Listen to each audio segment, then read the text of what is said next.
Puna police station વિસ્તારમાંથી વાહન ચોરી કરનાર ઈસમને મોપેડ નંગ 2 કિંમત ₹65,000ના મુદ્દામાલ સાથે પકડી પાડી પુણા પોલીસ સ્ટેશન વાહન ચોરીના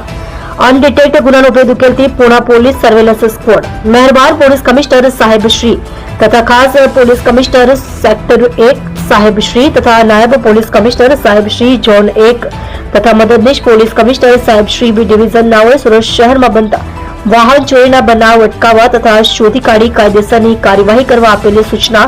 અને માર્ગદર્શન હેઠળ આજ રોજ પુણા પોલીસ સ્ટેશનના police inspector Shri V M Desai નાઓ પોલીસ સ્ટેશન વિસ્તારમાં કાર્યરત હતા. તે દરમિયાન surveillance police sub inspector D K Borana તથા સર્વેલન્સ સ્ટાફના પોલીસ માણસો સાથે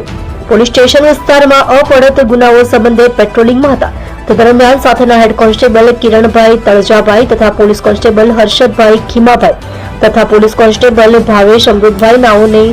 બાતમી હકીકતના આધારે ગોપાલ ભીમાભાઈ નકુમ ઉંમર વર્ષ 41 ધંધો હીરા મજૂરી ઘર નંબર બી 439 સીતારામ સોસાયટી વિભાગ 2 પુણા ગામ સુરત મૂળ વતન અખેગઢ તાલુકો જેસર જિલ્લો ભાવનગર નામે એક હોન્ડા કંપનીની ડીઈઓ મોડલની સફેદ કલરની મોપેડ જેનો રજિસ્ટર્ડ નંબર GJ05KN0198 જેની કિંમત ₹25,000ની તથા એક હોન્ડા કંપનીની એક્ટિવા મોડલની સફેદ કલરની મોપેડ